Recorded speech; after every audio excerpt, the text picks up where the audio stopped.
Zion, we're going to start with an opening question, which I'll ask you to your left. And then we'll leave it open to questions from the media. Could you just talk about feelings about going #1 overall in the draft, please? Man, I don't think it's feelings I can really describe. As a little kid, you say you want to go to the NBA. People basically say you got to have a plan B because the chance of doing it is just little to none. And for me to be selected #1, I can't dream of no better than that. Zion, Steve Ashburner, NBA.com. There's been no secret about your draft position for months. There's been no suspense here tonight that changed anything, and yet in the moment, your emotions sort of welled up on you. Can you talk about why do you think that happened the way it happened tonight when you heard your name? Because I love the game of basketball.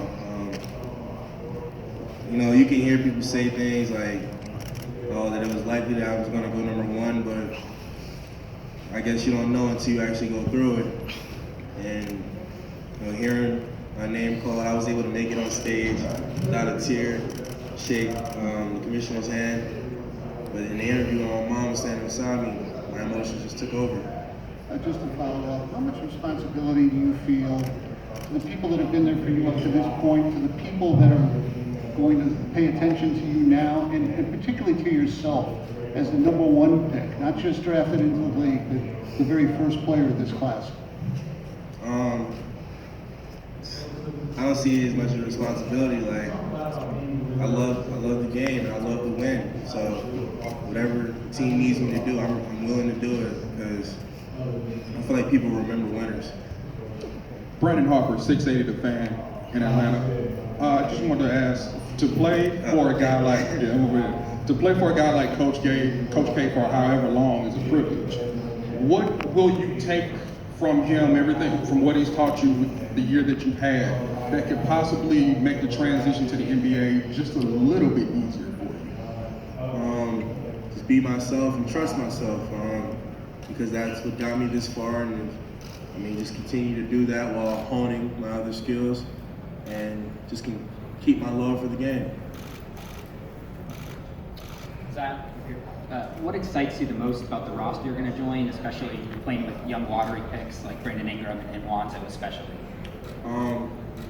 What excites me the most is the fact that they're young and they're close to my age, so they can help me a lot more with how to deal with this transition, and I think we can build something over there. Zion, Dan Winke with the Los Angeles Times to your left over here. Oh, thank you. People have known you for a while because of things like Instagram and stuff like that, but when did you first think that the NBA could be more than a dream and was an actual possibility for you? When the college coaches started coming to my house and telling me that they expect me on campus 6 to 8 months and then just see me later. I'm thinking to myself, I don't know about that. I'll probably be there 2, 3, 4 years, who knows. And I met Duke and Coach K's just telling me that if I can keep up the hard work, then I can leave after this year. It hits different. Coach K, top 5 figure in basketball, telling me that I can go pro after 1 year. What other motivation do you need? Zion, Eric Slater, WOBR Bethlehem. You come into a relatively young team. Going to get younger in the next few years with new draft picks. You see yourself stepping into more of a leadership role right off the bat because you've been so anticipated as a figure in college and even high school? Yeah, I see myself trying to step into a leadership role. And I think by doing that, I have to also understand my teammates and understand where their heads are at, because I think if you're not on the same page, things don't usually go well. So I think it's just a matter of us coming together, making the same goals, and just willing to win. I think we can do something special. Zion, Jenna Lemoncelli with Penske Media. Congratulations. What do you believe, since you're out there so much in the media, you're the #1 pick, what do you believe is the biggest misconception about you going into the league?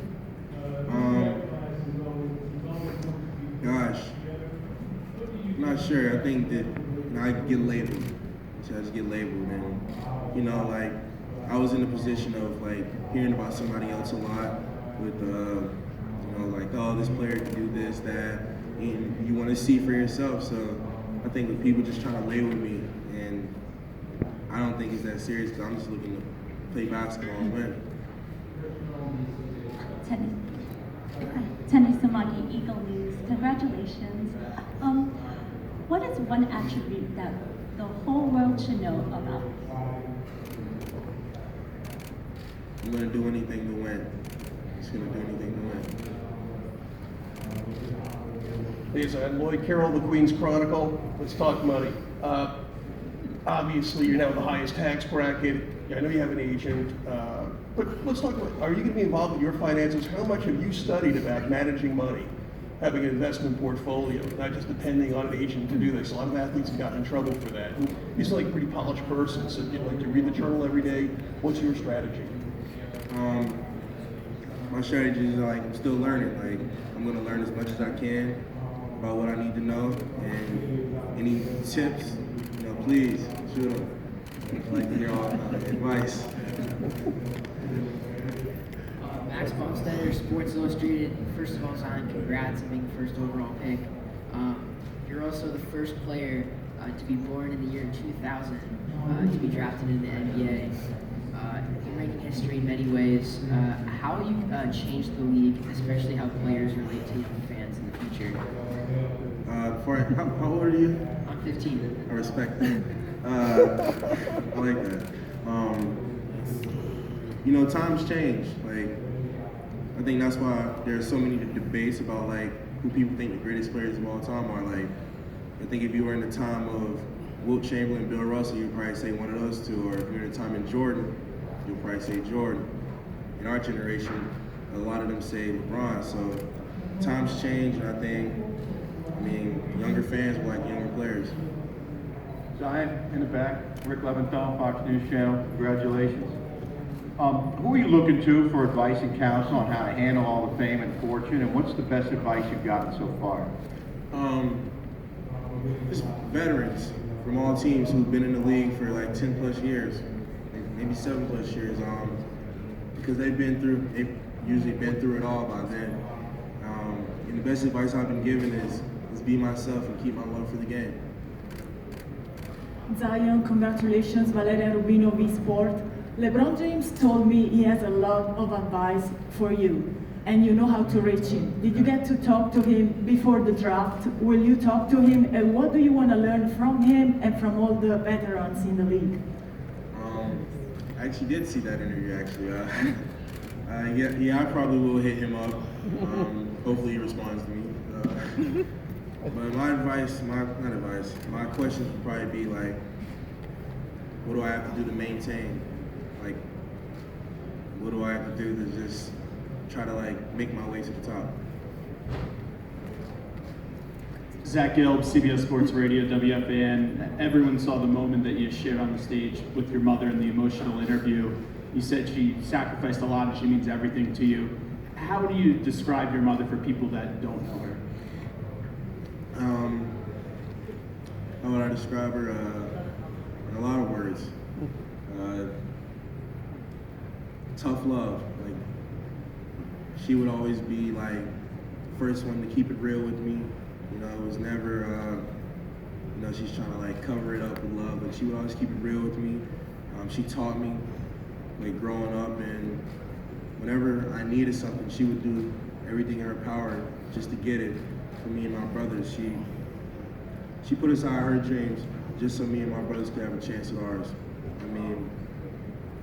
I don't think a lot of people are fortunate enough to have be in that kind of situation. So I just thank God that I got a mother like I did. Darrell Johnson, New York Beacon. Reflect on the draft process, doing it with your teammates, two of your good friends. Talk about that process. It makes the process more enjoyable, knowing that 3 of us from the same team are able to get our names called, and we would talk about how we were all born in 3 different parts of the world, and our journeys led us to the same part, and we just find that crazy, and like, we wish the best of luck for each other. Derek Saul with the Duke Chronicle. Zion, have you given thought into being able to play with Cam again, potentially, in New Orleans? Well, now I have. Yeah, Cam came to New Orleans, connects much more. Cam's a very talented, special player. I said this at Media Day yesterday. I wish I were at the scrimmages we had before the season. I used to look at Cam like, man, this dude's different. Like, he hit 5 threes in a row and then come dunking up the middle of the lane. And his ball handle, and like that size is just different. So I have a lot of respect for Cam, and if we can get him in New Orleans, I would love that. I'm Tom Bettler from The New Yorker. I moved to New Orleans about 10 years ago, and I think that city's really looking forward to your arrival, and I think you're going to enjoy it. It's a city like no other, with so much going on culturally. I wanted to take the focus off basketball for 1 second, since music plays such a big part, and ask you, do you have a favorite brass instrument? A favorite brass instrument? Wow. Wow, that's a great question. I'm not sure. That's a great question. Generica Owens with Playmaker Sports. I know one of the exciting parts about getting ready for draft is finding out what to wear. How exciting was that for you as far as fashion?